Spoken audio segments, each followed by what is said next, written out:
Welcome to Tamil hot tube. இன்னைக்கு நாம் நண்பனின் தங்கைக்கு நீச்சல் கற்றுக் கொடுத்தேன் அப்படின்னு சொல்லிட்டு ஒரு புது கதை தான் பார்க்க போகிறோம். சரி வாங்க கதைக்குள்ளே போகலாம்.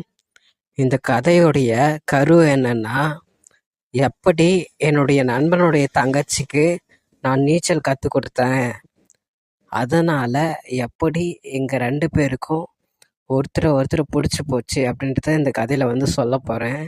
இந்த கதை ரொம்ப சுவாரஸ்யமாக இருக்கும், அதனால் தொடர்ந்து கேட்டுகிட்டே இருங்க.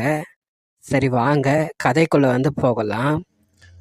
நானும் என்னுடைய ஃப்ரெண்டும் ஒரே வீட்டு பிள்ளைகள் போல் எப்போவுமே ஒன்றா தான் சுற்றிட்டுருப்போம். அப்போது என்னோடய ஃப்ரெண்டுக்கு ஒரு தங்கச்சி இருக்கா. அவள் என்கிட்ட எல்லாத்தையும் உரிமையாக கேட்பா. ஒரு நாள் அவளோட வீட்டுக்கு போகும்போது என் ஃப்ரெண்டோட தங்கச்சி என்கிட்ட அண்ணா அண்ணா ப்ளீஸ்ண்ணா, அம்மா கிட்ட சொல்லுண்ணா, அம்மா கிட்ட சொல்லி என்னை நீச்சல் கிளாஸில் சேர்த்து விட சொல்லுண்ணா அப்படின்னு சொல்லிட்டு என்னோடய ஃப்ரெண்டோட தங்கச்சி என்கிட்ட கேட்டா. நானும் அவகிட்ட என்ன விஷயம்னு கேட்டேன். அதுக்காக நான் என்னோடய அண்ணங்கிட்ட கேட்டேன் நீச்சல் கிளாஸுக்கு சேர்றதுக்கு. ஆனால் என்னோடய வீட்டில் யாருமே ஒத்துக்க மாட்டேங்கிறாங்க. நான் நீச்சல் கற்றுக்கலான்னு நினைக்கிறேன், ஆனால் யாருமே எனக்கு சொல்லித்தர மாட்டேங்கிறாங்க அப்படின்னு சொல்லிட்டு அவள் புலம்பிக்கிட்டு இருந்தா. அப்போது நான் என்னோடய ஃப்ரெண்டுக்கிட்ட கேட்டேன். அதுக்கு என்னோடய ஃப்ரெண்டு, டேய் இல்லைடா, பொம்பளை புள்ளைய நீச்சல் கிளாஸுக்கு அனுப்பக்கூடாதுன்னு சொல்லிட்டு வீட்டில் திட்டுறாங்கடா அப்படின்னு சொல்லிட்டு அவன் சொன்னான். அப்போது நான் ஒரு யோசனை சொன்னேன். சரி மச்சான், நான் வேணும்னா உன்னோட தங்கச்சிக்கு நீச்சல் கற்றுத்தரேன்டா அப்படின்னு சொன்னேன். நீயும் கூட வாடா அப்படின்னு சொல்லிட்டு என்னோடய ஃப்ரெண்டையும் கூப்பிட்டேன். அவனும் இந்த யோசனை நல்லா இருக்குன்னு சொல்லிட்டு அவனோட வீட்டில் சொன்னான். அவனோட வீட்லேயும் அதுக்கு ஒத்துக்கிட்டாங்க. நாங்கள் 3 பேரும் ஒரு கிணத்துக்கு போனோம். நாங்கள் இருப்பது கிராமம் அப்படின்றதுனால அங்கே நிறைய கிணறு இருக்குது. அதில் என்னுடைய சொந்தக்காரங்க கிணத்துக்கு நான் போனேன். அந்த கிணத்துல ஞாயிற்றுக்கிழமை யாரும் அவ்வளோவா வரமாட்டாங்க. அதனால் நாங்கள் 3 பேரும் அந்த கிணத்தடிக்கு போனோம். அந்த கிணத்தடிக்கு போயிட்டு நான் என்னுடைய நண்பனுடைய தங்கச்சிக்கு நான் நீச்சல் சொல்லி கொடுக்க ஆரம்பித்தேன். என்னோடய ஃப்ரெண்டும் அப்பப்போ சில விஷயங்களை சொல்லி கொடுத்தான். இப்படியே நான் என்னுடைய நண்பனுடைய தங்கச்சிக்கு சப்போர்ட்டாக பேசி வீட்டில் சம்மதம் வாங்கி அவளுக்கு நீச்சல் சொல்லி கொடுக்க ஆரம்பித்தேன். இப்படியே போய்கிட்டு இருந்துச்சு. அப்போது ஒரு நாள் ஞாயிற்றுக்கிழமை என்னுடைய நண்பனுக்கு உடம்பு சரியில்லை, அவனால் கூட வர முடியல. அன்னைக்கு என்னோடய ஃப்ரெண்டோட தங்கச்சிக்கு நான் மட்டும் தனியாக அவளுக்கு நீச்சல் சொல்லி கொடுத்தேன். அன்னைக்கு ஞாயிற்றுக்கிழமை அந்த கிணத்துல நானும் என்னுடைய நண்பனுடைய தங்கச்சி மட்டும் இருந்தோம். அப்போது நான் அவளுக்கு நீச்சல் சொல்லி கொடுத்தேன். அவளுக்கு அப்போத்துலேருந்து என்னை ரொம்ப பிடிக்க ஆரம்பிச்சிச்சு. அதுக்கப்புறம் அவள் என்னை அண்ணான்னு கூப்பிடவே இல்லை. அவள் என்னை பேர் சொல்லியே கூப்பிட ஆரம்பித்தா. போக போக என்னை வாடா போடான்னு சொல்லி கூப்பிட ஆரம்பித்தா. எனக்கு புரிஞ்சு போச்சு, அவளுக்கு என் மேலே காதல் வந்துச்சு அப்படின்னு சொல்லிட்டு நான் புரிஞ்சுக்கிட்டேன். அதுக்கப்புறம் என்னுடைய நண்பனோட தங்கச்சி என்கிட்ட, அண்ணா எனக்கு நீச்சல் போட்டியில் கலந்துக்கணும்னு ஆசையாக இருக்குது, வீட்டில் நீ சொல்லு, நீ சொன்னாதான் கேட்பாங்க அப்படின்னு சொல்லிட்டு அவள் சொன்னா.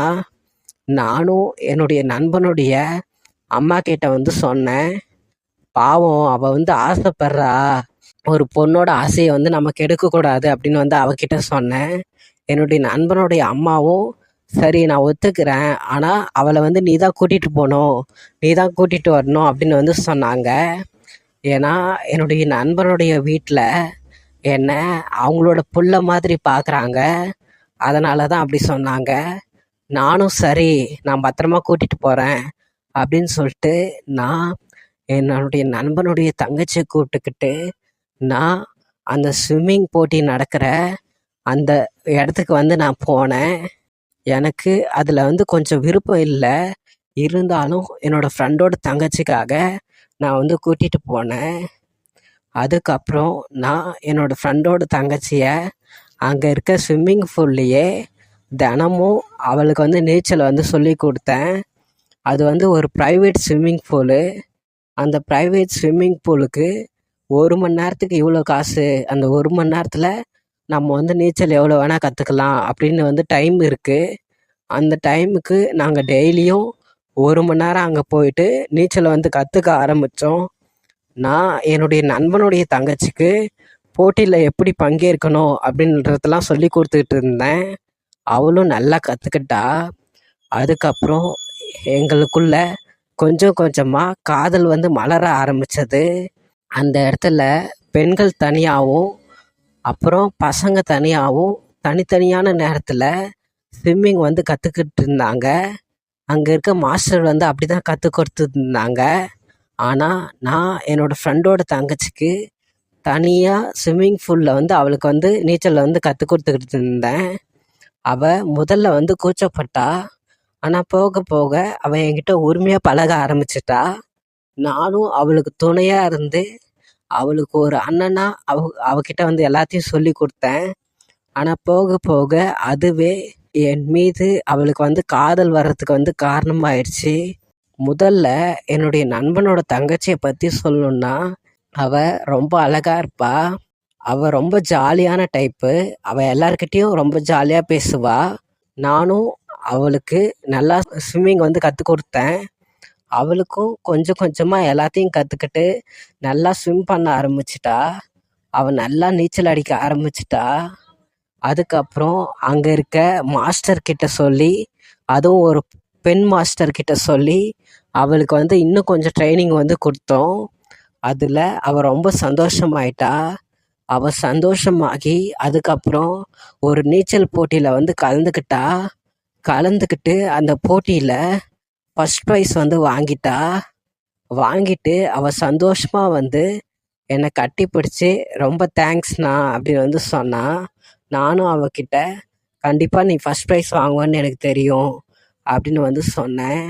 அதுக்கப்புறம் என்னுடைய நண்பனோட தங்கச்சி என்னை வச்ச கண்ணு வாங்காமல் பார்த்துக்கிட்டு இருந்தா. நானும் அவளையே பார்த்துக்கிட்டு இருந்தேன். அவள் ஒரு நீச்சல் போட்டி மாடல் மாதிரி ரொம்ப அழகாக இருந்தா. நானும் அவளை சொல்லி விட்டபடி அவளையே பார்த்துக்கிட்டு இருந்தேன். அன்னைக்கு ராத்திரி நான் என்னுடைய நண்பனுடைய தங்கச்சியை பற்றி நினச்சிக்கிட்டே நான் தூங்க ஆரம்பிச்சிட்டேன். அடுத்த நாள் எப்போது விடியும், எப்போ அவளை போய் பார்க்க போகிறோம் அப்படின்னு நினச்சிக்கிட்டே நான் அவளை பற்றி கற்பனை பண்ணிக்கிட்டே நான் அப்படியே தூங்க ஆரம்பிச்சிட்டேன். அடுத்த நாள் நான் ஒரு மேகசினை வந்து எடுத்து பார்த்தேன். அந்த பத்திரிக்கையில் அதில் ஒரு நீச்சல் போட்டியோட பெண்ணை அதில் வந்து அட்டைப்படத்தில் வந்து போட்டிருந்தாங்க. அந்த பொண்ணு வேறு யாரும் இல்லை, என்னுடைய நண்பனோட தங்கச்சி தான். அவளோட ஃபோட்டோ தான் அந்த மேகசினில் அட்டை படமாக இருந்துச்சு. நான் அவளை அந்த ஃபோட்டோவில் பார்த்ததுக்கப்புறம் இன்னும் ரொம்ப ரசிக்க ஆரம்பிச்சிட்டேன். நான் அவளை போய் பார்க்கணும் அப்படின்னு சொல்லிட்டு ஆவலாக சீக்கிரமாக எழுந்து என்னோடய நண்பனோட வீட்டுக்கு போனேன். வீட்டுக்கு போய் கதவை வந்து தட்டினேன். அப்போது என்னுடைய நண்பனுடைய தங்கச்சி தான் கதவை வந்து திறந்தா. நான் அப்படியே ஷாக் ஆகி போய் நின்றுக்கிட்டு இருந்தேன். ஏன்னா என்னுடைய நண்பனோட தங்கச்சி ரொம்ப அழகாக இருந்தா. நான் அவளையே பார்த்துக்கிட்டு இருந்தேன். அண்ணா இங்கே வாண்ணா, இங்கே வா ஒரு நிமிஷம் அப்படின்னு சொல்லிட்டு என்னை கூட்டிக்கிட்டு போயிட்டு அந்த மேகசினை எடுத்து என்கிட்ட வந்து காமிச்சா. அதில் அட்டை படத்தில் அவள் இருக்கிற ஃபோட்டோவை வந்து காமிச்சா. நான் அப்படியே அதிர்ந்து போய் அவகிட்ட நானும் இதை பார்த்தேன் அப்படின்னு வந்து சொன்னேன். அவள் சந்தோஷமாகி எல்லாம் உன்னால தானா, நீ தான் எனக்கு ரொம்ப சப்போர்ட் பண்ண, என்னோடய வீட்டில் இருக்கவங்க கூட எனக்கு வந்து சப்போர்ட் பண்ணல, நீ தான் எனக்கு ரொம்ப சப்போர்ட் பண்ண, எல்லாத்துக்கும் காரணம் நீ தானா, ரொம்ப தேங்க்ஸ்ண்ணா அப்படின்னு வந்து சொன்னான். நானும் சரி இருக்கட்டும் பரவாயில்ல அடி அப்படின்னு வந்து சொன்னேன். அப்போ அவள் என்கிட்ட, அண்ணா நீ லைஃப் லாங் என் கூட இருக்கணும்ண்ணா, ப்ளீஸ்ண்ணா நீ என்னை கல்யாணம் பண்ணிக்கோ அப்படின்னு வந்து சொன்னான். நான் அவளை பார்த்துட்டு, என்னடி சொல்கிற, நீ என்னோடய ஃப்ரெண்டோட தங்கச்சிடி, நான் உன்னை தங்கச்சி மாதிரி தான் பார்க்குறேன் அப்படின்னு வந்து சொன்னேன்.